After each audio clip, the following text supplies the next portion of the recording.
Good morning guys, kasabong sa Bismingaw, lalo na sa inyong aking mga followers, sa aking mga viewers, sa aking subscribers dito sa aking channel YouTube Kalya Pasabong TV. Sa umaga na ito ngayon, nandito ako gagawang content video sa isa ka parte ng aking pinaglagyan ng maalaga kong manok. Ito ipakilala ko muna to sa inyo, itong hawak ko ngayon. Batang bata pa ito. Dumgri ito ang kulay, talisay nga bulik. Kung napansin nyo pala yung yan o mga gris talisay ko, yan na yung kinukuntin kong mga pahabag tahid.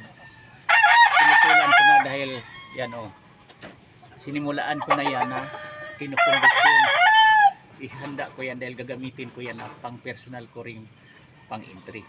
Yan ang gagamitin kong kulay na siniswerte ako sa mga ganyang kulay. Alam nyo ba dito sa pag-alagag manok, masarap talaga sa pakiramdam kapag ang ating mga alagang manok hindi nakaramdam ng mga sakit-sakit, hindi natin napansin na nanghina sila. Inig tuwing punta natin magpapakain, masigla sila na makakita sa atin, ibig sabihin healthy sila. Tulad ito, itong hawak kong na itong dumgri na ito, mula pagkasisiw nito hindi rin ito nakaranas talaga kahit sipon, kaya healthy ang kanyang pangatawan. Maganda talaga ang hipo sa pangatawan nito dahil healthy siyang naglaki, dahil hindi talaga nakaranas ito kahit isang bihis man lang nagkasipon. Kaya yung lagi kong sinasabi sa inyo mga baguhan pa lang, ni-advise sa inyo na sa pagpili talaga sa gagamitin nating materialis babae galaki, dapat ang gagamitin talaga natin, ang pinaka-importante yung hindi nakaranas ng sakit-sakit, para ang kanilang magiging mga anak, ang mga resulta din, ang kinilabasan, tulad dito healthy ang pangatawan kahit bata pa. Ang ganda rin ng hito sa pangatawan. Yan siya oh. Kitang kita nyo naman sa pagmumukha kapag healthy na manok. Tapos dito sa likuran yan oh. Pag hawak mo ganon, maliit lang na tingnan pero malaki ang pangatawan dahil healthy siya. Kapag ang manok kasi nga hindi healthy na siglakihan, kung minsan manipis ang dito sa pitso nila, sa dibdib, ang laman manipis, tapos medyo tamlay kumilos.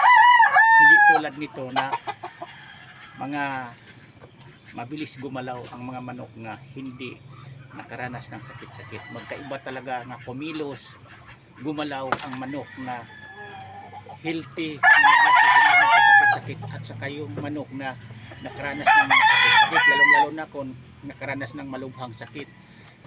Iba na talaga ang galawan yan, ang kilos niyan. Yan totoo. Pero sa mga grito nga hindi nakaranas ng sakit-sakit, tulad nito oh, 7 months pa lang pero buo na ang loob, hindi na siya umayaw-ayaw sa mga kasama nitong mga manok at yung mga matandang manok. Nagsimula ito siya nga pumorma-porma na lumaban-laban na sa kapwa mga manok.